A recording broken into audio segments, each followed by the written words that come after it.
Une aventure qui restera à jamais gravée dans sa mémoire. Dans la nuit du 18 au 19 novembre 2023, Diane Lair a défendu les couleurs lors du concours de Miss Univers, organisé à San Salvador. À la surprise générale, la jeune femme de 26 ans n'a pas réussi à se hisser jusqu'au top 1 et a assisté au sacre de Jenny Palacios, Miss Nicaragua. Malgré tout, la Miss France 2022 garde le sourire et ne retient que le positif de cette expérience sur scène. Pour Gala.fr, Diane Lair a accepté de revenir sur son parcours. Gala.fr, dans la nuit du 17 au 18 novembre, vous représentiez la France au concours de Miss Univers. Que retenez-vous de cette expérience? Diane Lair, que ce soit avec Miss Paris, Miss Île-de-France et Miss France, j'ai toujours gagné ce genre de concours du premier coup. Donc pour Miss Univers, je retiens l'échec. C'est important pour moi d'en parler car je souhaite avoir un discours qui puisse aider les jeunes. Finalement, l'échec ne veut pas dire que j'ai perdu.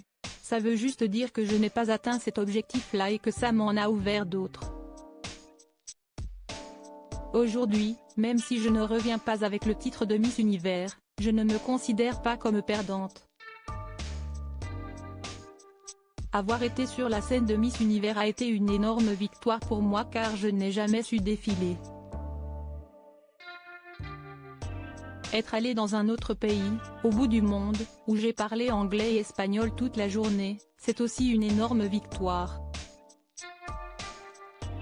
Avoir été favorite pendant autant de temps et avoir été soutenue, c'est tout simplement énorme. Je ne croyais pas faire tout ça un jour dans ma vie. On apprend toujours de nos échecs. Jusqu'au bout, je me suis obligée à croire en la victoire. Même lorsque je pensais que je n'irais pas jusqu'au bout, j'ai toujours essayé de me convaincre du contraire. Je me disais, tu vas gagner, et si ce n'est pas le cas, tu aviseras. Et du coup, j'ai avisé, elle rit. Gala.fr, comment avez-vous vécu le fait de ne pas être dans les 20 finalistes? Diane Lair, je l'ai senti dès le preliminary show. J'ai totalement raté cette épreuve. Je suis assez réaliste sur ce que je fais. Jusqu'au bout, j'ai voulu croire que je pouvais amener autre chose à Miss Univers grâce à mon discours. Cependant, ce concours mise beaucoup sur l'étape du défilé. Ce n'est pas ma carte première mais j'ai fait de mon mieux pour réussir cette épreuve en prenant 25 heures de cours de catwalk. Malheureusement, c'est comme ça. Les latines bougent déjà les hanches dans le ventre de leur mère. Moi, j'ai toujours été rigide et je ne peux rien y faire, elle rit. J'ai eu un pincement au cœur, pas forcément pour moi, mais plutôt pour les gens. C'est la première fois que la France était autant dans les favoris. Tout le monde était donc hyper choqué. Après, je me dis que c'est une fierté car j'ai réussi à ranimer l'esprit international dans notre pays. J'ai juste eu l'impression de ne pas aller au bout pour les Français. Supérieur à Diane Lair, 20 choses à savoir sur la Miss France 2022 Gala. FR, après le concours de Miss Univers, vous avez reçu de nombreuses critiques sur les réseaux sociaux. Comment avez-vous vécu ces remarques? Diane Lair, j'ai eu mal au cœur face à cette vague de haine. Ça a été vachement dur. Je n'avais jamais vécu ce cyberharcèlement auparavant. J'ai reçu plus de 2000 messages de haine. Ce n'étaient pas des gens qui étaient déçus. C'était vraiment de la haine pure et dure. Depuis Miss France, on ne me lâche pas car je n'étais pas première du public. Je recevais pas mal de messages au quotidien pendant mes 6 premiers mois de règne. Ça s'était calmé depuis 1 an et demi. Et là, il y a le retour de cette frustration. Je ne pensais vraiment pas recevoir de messages aussi méchants et haineux. Certes, on me reproche d'avoir été nulle sur scène, mais on me reproche surtout d'être moi. Psychologiquement, c'est dur à accepter. Mais ça va. Gala.fr, un moment marquant reste votre défilé dans le traditionnel costume national. Vous portiez un ensemble créé par le Moulin Rouge. Quelle a été votre réaction lorsque vous avez découvert votre tenue? Diane Lair, j'étais comme une dingue.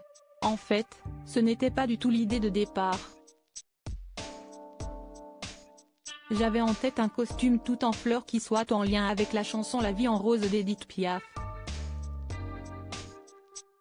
Mais c'était très compliqué à confectionner. Du coup, nous sommes allés voir le Moulin Rouge. Au début, ils m'en ont sorti un autre. Il était très beau, mais ce n'était pas ce que j'attendais.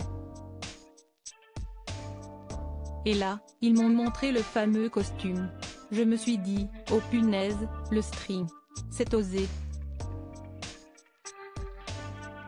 Je ne suis pas très à l'aise avec mon corps et là, je vais passer un cap. Je fais Miss Univers, donc je le fais à fond et je me pousse dans mes retranchements. Jamais de ma vie, je pensais me retrouver sur scène en string. Je l'ai affronté et je l'ai assumé car le but de cette participation était d'en sortir grandi. Rien que d'avoir défilé dans un costume de ce prestige, porté par des grandes danseuses du Moulin Rouge et de m'être retrouvé un peu dénudé devant des millions de personnes qui viennent de partout, j'ai eu le sentiment d'avoir fait quelque chose que je ne pourrai plus jamais faire dans ma vie. Rien que ça, c'était gagné. Gala.fr, quel est votre meilleur souvenir de Miss Univers? Diane Lair, quand on a fait les répétitions, il y a le chanteur John Legend qui est venu réviser. On a donc eu le droit à un concert privé. On n'était que 20. John Legend était à 1 mètre de moi. Il y en a qui paient une blinde pour être avec 3. 000 personnes, et nous, on était seulement 20 à le regarder avec des grands yeux. Je me souviens, j'ai couru pour être tout devant. C'est la première fois de ma vie que j'étais au premier rang de la classe, elle rit. Crédit photo, Miss Universe SIPA.